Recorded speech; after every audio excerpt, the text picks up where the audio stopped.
स्वामी समर्थ. रामराम मंडळी, good morning, सुप्रभात. सर्वांचं स्वागत आहे माझ्या नवीन एका व्हिडिओमध्ये.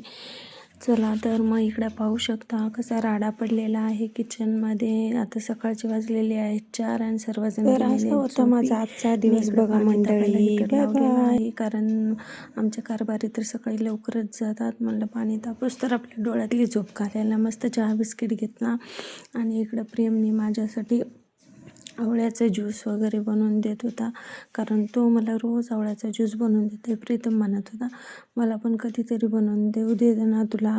पण कसं आहे ना मंडळी, तुम्हाला खरं सांगू का, तो आहे अजून लहान, त्याला नाही बनवता येत. कुठं हाताला बिताला लागलं, काय झालं गेलं, त्याच्यामुळं मी रिस्क नाही घेत. कारण ती त्याला त्रास होते पण भोगणं मला लागते, त्याच्यामुळं मी काही रिस्क घेत नसते बघा.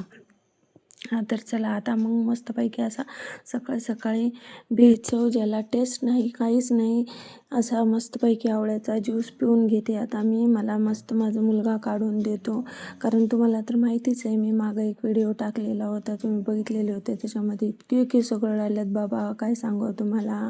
मी म्हणलं देवा, टक्कल व्हायच्या आधीच चला त्याला काहीतरी करावं म्हणलं. असं नुसतं वरून लावून पण होत नाही ना.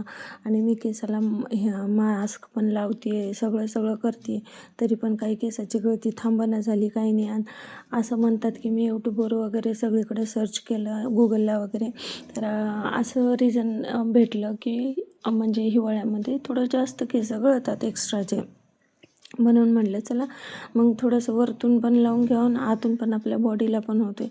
म्हणून मग आवळ्याचं ज्यूस पिते. 15-20 दिवस झाले मी पिते ज्यूस. प्रेमला म्हणलं तू पण थोडंसं पी, कारण त्याच्या डोक्यामध्ये एवढं डॅन्ड्रफ झालेलं आहे, एवढं झालेलं आहे की, आणि त्याची इतकी केस दाट आहे ना, त्याच्यामुळं ना त्याचं डॅन्ड्रफ मला तर वाटते ना असं त्याचं पार असं घर करूनच बसलेलं आहे त्याच्या डोक्यामध्ये. मी किती करते त्याला, ते जातच नाही. आणि इकडं बाहेर पाहू शकता तुम्ही, मम्मीचा गर्दा वगैरे येत होता म्हणून मी बाहेर बघायला गेली. काय माहिती प्रेम आणि प्रीतमचे भांडणं झाले वाटते जरासं.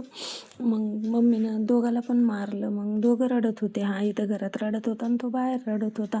तोपर्यंत म्हणलं चला प्रेमच्या शाळेला जाईपर्यंत, आता कसं थंडीचे दिवस आहे ना, मग लेकरांना भूक वगैरे लागते लवकरच, आणि शाळेत थोडं उशिरा जेवता तोपर्यंत. आणि सकाळी काही खात नाहीत लेकरं, खाल्लं तर कधीतरी बिस्किट वगैरे खाता, नाही तर नाही. मग म्हणलं रात्रीचं शिळा भात उरलेलं होतं. आणि तुम्हाला एक सांगू का, माझ्या प्रेमला ना शिळं भात खूप आवडतं, रात्रीचं फोडणी दिलेलं.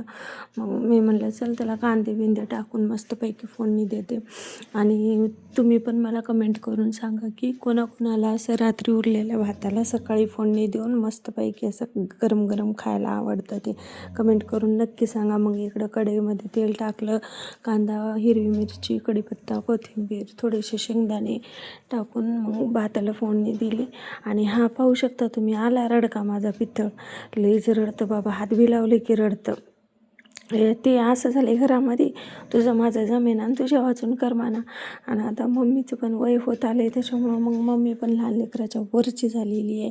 तुम्ही किती म्हणा, काही म्हणा, आणि काही बोलायला गेलं ना तर मग तिला येतो लगेच राग. ती लगेच असं म्हणते, माझा मुलगा असतं तर मला असं बोललं असतं का, मी तुझ्या दारात पडलेली आहे म्हणून तू एवढं बोलती, असं तसं.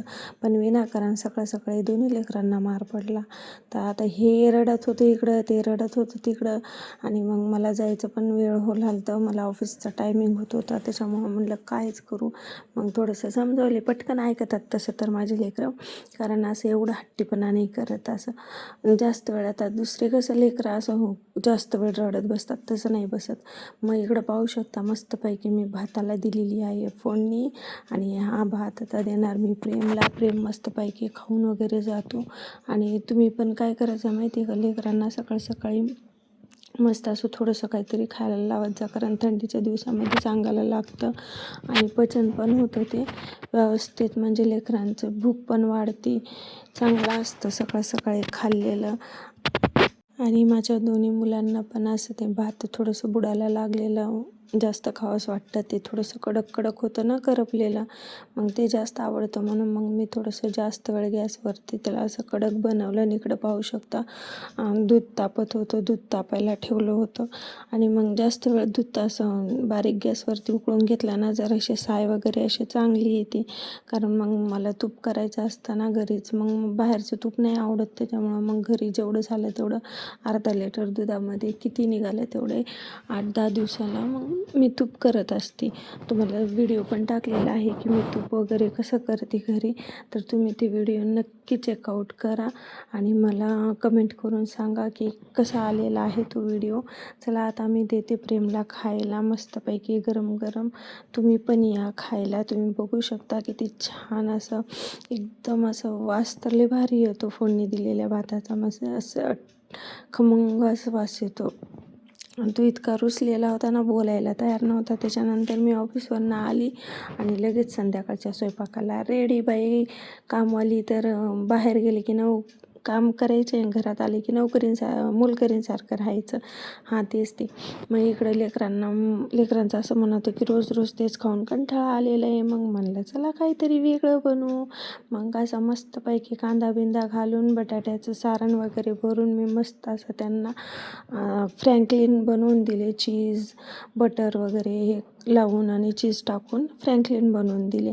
तर मी पहिल्यांदाच बनवले होते तो प्रकार आणि इतकं छान झालं होतं ना, सगळ्यांना खूप आवडले. सगळेजण आवडीनं खाल्ले. ते कसं आहे माहिती आहे का, इतक्या मेहनतीनं आपण पहिल्यांदा काहीतरी कुठलं तरी नवीन पदार्थ बनवतो आणि ते आपल्या घरच्यांना सगळ्यांना आवडलं, मेन म्हणजे लेकरांना, तर मग ते केलं त्याचं फळ भेटतं. कारण इतका वेळ लागला होता मला ते करायला. खूप वेळ लागतो तो बनवायला माहिती आहे का. तर चला मंडळी, बस आहे आजच्यापुरतं एवढंच. हे असा गेलेला होता माझा दिवस. आणि प्लीज मला कमेंट करून सांगा माझा व्हिडिओ कसा आलेला आहे आणि माझी फ्रँकलिनची रेसिपी तुम्हाला कशी वाटली ते पण सांगा. जर तुम्हाला पाहिजे असेल तर मी पूर्ण रेसिपी शूट करून तुम्हाला नेक्स्ट व्हिडिओमध्ये दाखवते. Bye bye.